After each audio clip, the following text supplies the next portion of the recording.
Historia de la filosofía, volumen 1, filosofía antigua, filosofía patrística, filosofía escolástica, 50, parte primera, filosofía antigua, capítulo 16, el eclecticismo. Esta es una obra del maestro Nicolás Abagnano. 108. Caracteres del eclecticismo. Las tres grandes escuelas filosóficas post-aristotélicas, estoicismo, epicureísmo y escepticismo, aún en el desacuerdo de sus postulados teoréticos, muestran un acuerdo fundamental en sus conclusiones prácticas. Las tres sostienen que el fin del hombre es la felicidad y que la felicidad consiste en la ausencia de turbación y en la eliminación de las pasiones. Las tres ponen el ideal del sabio en la indiferencia respecto a los motivos propiamente humanos de la vida.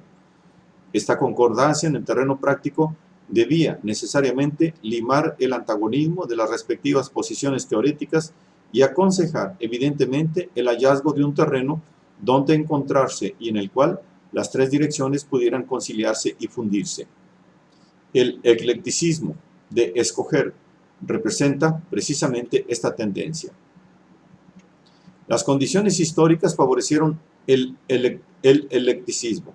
Después de la conquista de Macedonia por parte de los romanos, 168 antes de nuestra era, Grecia había llegado a ser una provincia del Imperio Romano.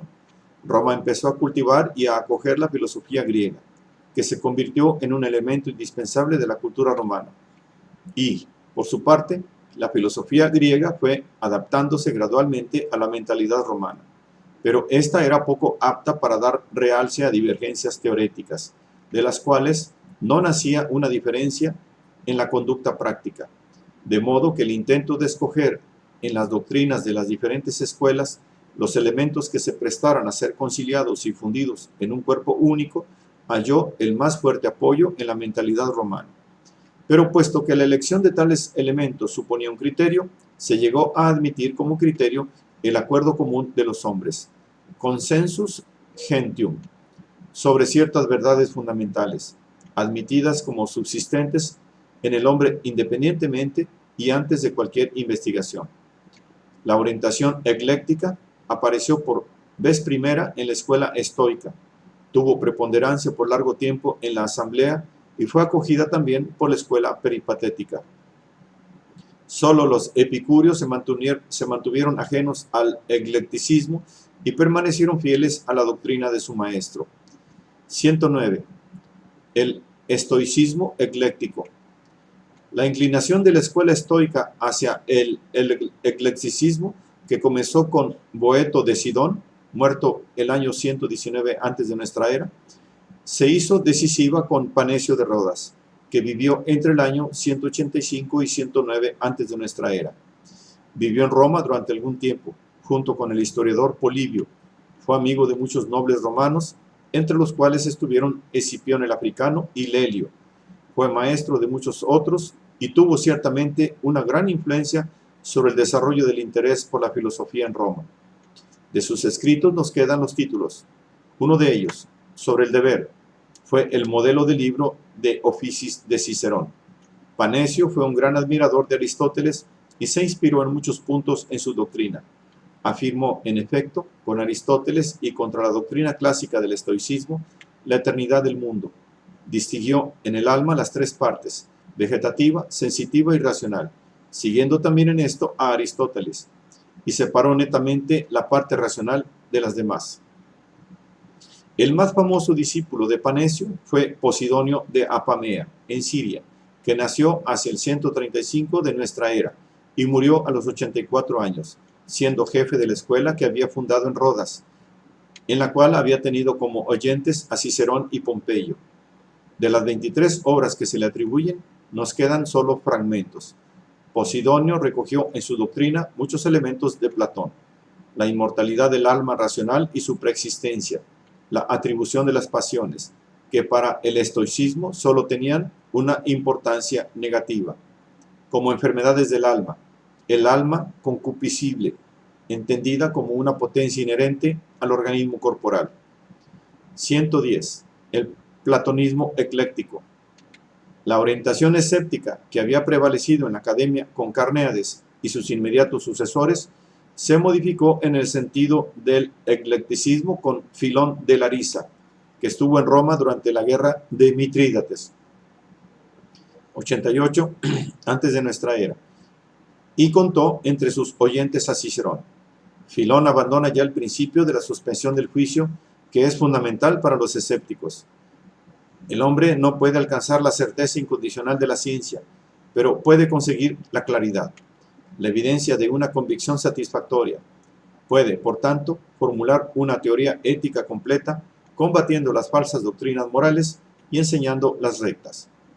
Pero la misma certeza incondicional que Filón excluía fue admitida por su sucesor, Antíoco de Ascalona, con el cual la academia abandona definitivamente el escepticismo para inclinarse por el eclecticismo.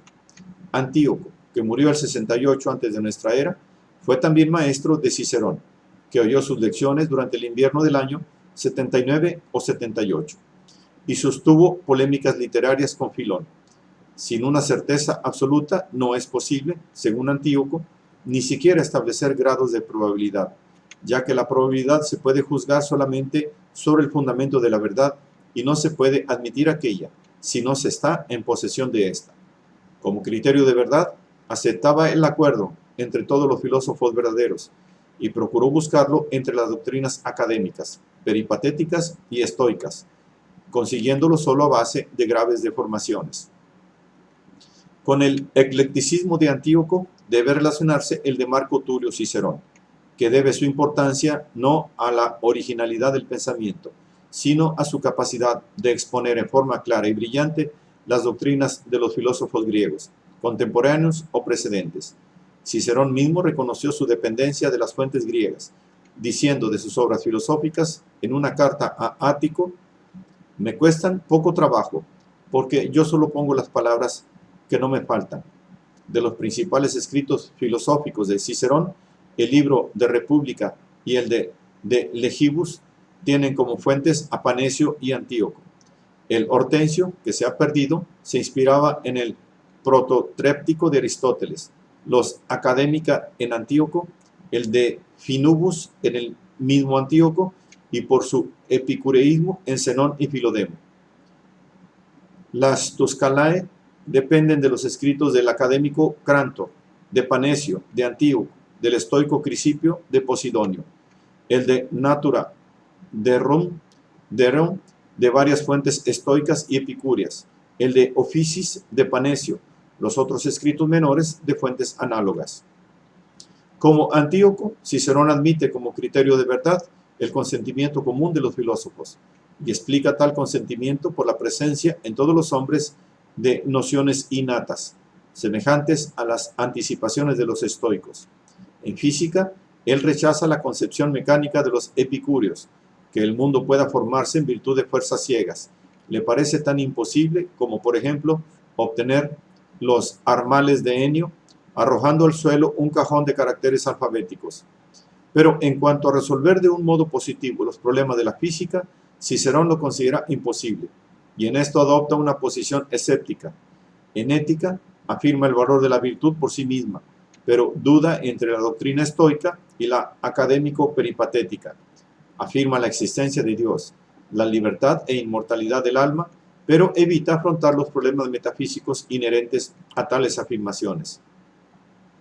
Semejante la posición de Cicerón es la del gran erudito y amigo suyo Marco Terencio Varrón. Varrón se mantuvo fiel a la ética de Antíoco. De Panecio aceptaba, en cambio, la distinción de la teología en mítica, física y política. La teología mítica está constituida por las representaciones que los poetas dan de la divinidad. La teología física es la propia de las teorías de los filósofos sobre el mundo y sobre Dios. La teología política es la que halla su expresión en las disposiciones legislativas que se refieren al culto. Por su parte, Varrón aceptaba el concepto estoico de la divinidad como alma del mundo. 111. El aristotelismo ecléctico. La orientación ecléctica no se enraizó nunca profundamente en la escuela peripatética. Andrónico de Rodas, que desde el año 70 antes de nuestra era y durante 10 u 11 años fue el jefe de la Escuela Peripatética de Atenas, es famoso sobre todo por haber cuidado de la edición de los escritos acroamáticos de Aristóteles y por haber empezado aquellos comentarios de las obras del maestro que después fueron la ocupación de todos los peripatéticos. Su interés principal se dirigió a la lógica. Entre los eclécticos del peripatetismo, entre los eclécticos de los peripatéticos, hemos de enumerar al gran astrónomo Claudio Ptolomeo, en el cual han ejercido influencia algunos elementos de la investigación platónica y estoica y la doctrina pitagórica de los números, y el médico Galeno, que ha sido la mayor autoridad de la medicina hasta la Edad Moderna. Al lado de las 4 causas aristotélicas, materia, forma, causa eficiente y causa final, Galeno admitió otra quinta, la causa instrumental. Esto es, el instrumento o medio mediante el cual las otras 4 obran y que Aristóteles había considerado idéntica a la causa eficiente. Probablemente Galeno fue también el primero que introdujo en la lógica aristotélica el tratado de los silogismos hipotéticos, modelado sobre los anapodícticos de los estoicos. Las afirmaciones de Alejandro de Afrodisia, que atribuyen a los primeros aristotélicos, Teofrasto y Eudemo, esta innovación, no se han visto confirmadas. Por silogismo hipotético, entendía él un silogismo que tiene como premisa una proposición condicional o disyuntiva, como en los esquemas siguientes. Si S es P, pero S es, luego es P. S es o P o Q, pero no es Q, luego es P. En su introducción a la dialéctica, Galeno afirmaba que mientras el silogismo categórico, o sea, aristotélico, se exige en los razonamientos de los matemáticos, el hipotético se exige para discutir problemas como estos. ¿Existe el destino? ¿Existen los dioses? ¿Hay providencia? Que son problemas de la física estoica. De ahí en adelante, el tratado del silogismo hipotético entró a formar parte del cuerpo de la lógica aristotélica y se transmitió como tal, a través de Boecio, a la lógica medieval. El último peripatético de alguna importancia fue Alejandro de Afrodisia, que enseñó en Atenas entre 198 y 211. El famoso comentador de Aristóteles, el exégeta por excelencia. Su comentario solo nos ha llegado en parte. Alejandro se proponía en él aclarar y defender la doctrina de Aristóteles contra las afirmaciones contrarias de las otras escuelas, especialmente los estoicos. El punto de su comentario, que debía alcanzar más importancia durante la Edad Media y el Renacimiento, es el que se refiere al problema del entendimiento agente. Alejandro distingue 3 entendimientos. Primero, el entendimiento físico o material, que es el entendimiento posible. Este es semejante al hombre capaz de aprender un arte, pero que aún no lo posee. Segundo, el entendimiento adquirido, que es la capacidad de pensar, semejante al artista que ha llegado a poseer su arte. Tercero, el entendimiento activo, que efectúa el paso del primero al segundo entendimiento. Este no pertenece al alma humana, sino que obra sobre ella desde fuera. Es la misma causa primera, esto es, Dios. Esta doctrina debía ofrecer el punto de partida de numerosas interpretaciones del entendimiento agente que se sucedieron en la escolástica árabe y latina y en el Renacimiento.